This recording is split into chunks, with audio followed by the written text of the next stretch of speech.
Joining us right now, David Gartenstein-Ross joins us. He's a counterterrorism analyst, director of the Center for the Study of Terrorist Radicalization at the Foundation for Defense of Democracies. His book is a must-read. It's called My Year Inside Radical Islam, a Memoir. Thanks for joining us today, sir.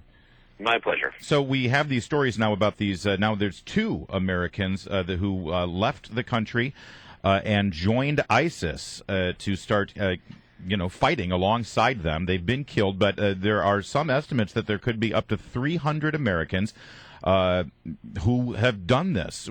Can you give us a little insight into how this happens and how Americans who turn to Islam, either they were raised as Islamic or they convert to Islam, suddenly start to get radicalized at this unbelievable level?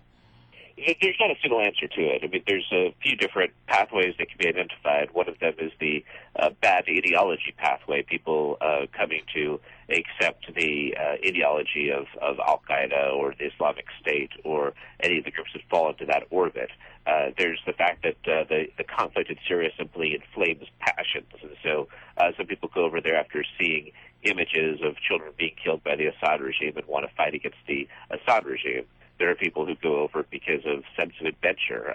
There was one famous jihadist in Australia named David Hicks had very little actual conviction that we can tell, but instead really saw it as being something that was fun to do. Regardless, it certainly is a concern that the numbers are that high. Right now, most prevalent estimates are a bit under 300, but certainly over 100, which provides significant cause for concern, especially given the bloody images that we can see in Syria today. Do we know who these people are? I mean, we have these numbers. Do we know who these people are? So far, we've only been able to identify them specifically after they have died, for the most part. The recent report of the young man from Minneapolis who was killed over there is one example, or the American suicide bomber who died while fighting for the Nusra Front, which is the Al-Qaeda affiliate in the area.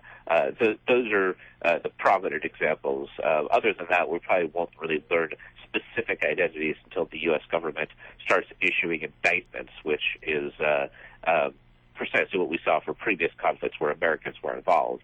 You had, for example, a number of Americans go over to fight for the militant group Shabab in the Somalian conflict, and we learned what most of their identities were after they were indicted, and not before. Well, my question then is, as a concerned citizen, if we don't know who these people are, how can we figure out whether they're coming back to America, or how can we track them, or can we track them? Oh, got it. When you say we, you mean authorities. Yes. In this case, look, a number of them are known quantities. There are ways that the U.S. Government can find out who is going over. One is, in many cases, people either don't tell their family at all or only tell them right after the fact, in which case sometimes the families will be the ones to alert authorities. Not everybody likes the fact that their son has gone over to fight in Syria. But look, I don't want to play up the information the authorities have too much. I mentioned a young man who died as a suicide bomber for the Nusra Front, the Al-Qaeda affiliate. Well, he had left the United States, gone to Syria, then returned to the U.S., and then went back to Syria before dying as a suicide bomber, and was able to do that undetected.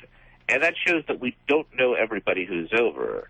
And similarly, European authorities sometimes, even when they knew that people had gone over and fought in Syria, have been unable to thwart some attacks. Like there was a recent fatal shooting at the Jewish Museum in Brussels that was carried out by a returnee from Syria, which indicates a couple of law enforcement problems. The first being, do you always know? And in the U.S. case, the answer has been no.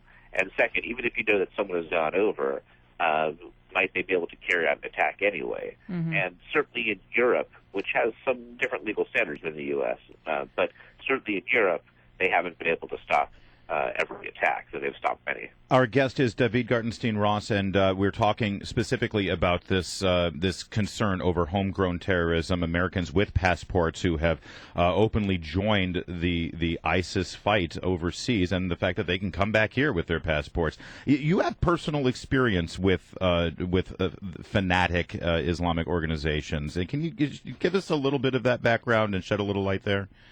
Sure. I mean, it was a while ago at this point, so I mean, I think more relevant is the research that I've done, which has been pretty significant into it. But I mean, the book that you mentioned before is about my time working for a Wahhabi organization here in the U.S. with some ties to Al Qaeda. So my initial experience within this field is getting a sense of this from the other side of the fence. Yeah, I mean, I think it's closer to radicalization. I recognize, and listen, I recognize that your more recent investigative work on this is incredibly relevant. But I also think it sheds a little light on these organizations and these entities within our country who, from the outside, look like they're either charitable or religious organizations, but there is other things going on there. Yeah, and look, that's also something which, when I worked for the organization you mentioned, the Al-Haramain Islamic Foundation, that was about a decade and a half ago. So it was pre-9/11, 1998 to 99, which, was a different environment. Since then, groups like that exist quite openly in Europe. In the United States, not so much. I mean, you have some radical groups. The Islamic Thinkers Society in New York makes no secret of its open radicalism, but it's also constantly monitored by the NYPD. Other groups which kind of bridge that gap don't function as much in the Al Qaeda context. Much more, it seems, based on the past decade or so of law enforcement investigations, more in the context of Hamas than in the context of Al Qaeda. In part because of the stigma attached to Al Qaeda, but look, it's relevant. There are indeed groups that serve as radicalizing influences. One thing that's good news for us in the United States is that this is more of a factor in Europe than it is here for a variety of reasons.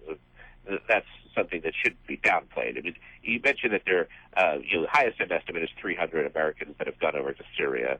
The lower end estimates, I mean, the lowest estimates are about 100.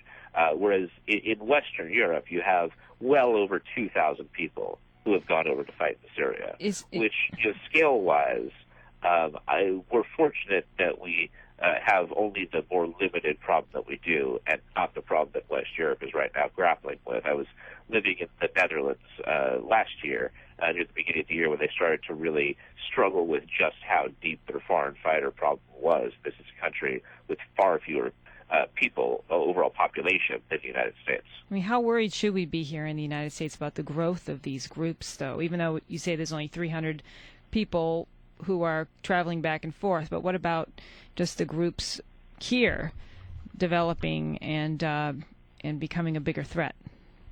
Right now, I mean, look, if you're to prioritize what the biggest threats that the U.S. has, I wouldn't put homegrown terrorism at the very top of the list. Look, it's something that is a concern, and it's certainly something which we should take measures to try to counteract, especially given the more recent news about Syria and the high numbers of Americans who have gone over.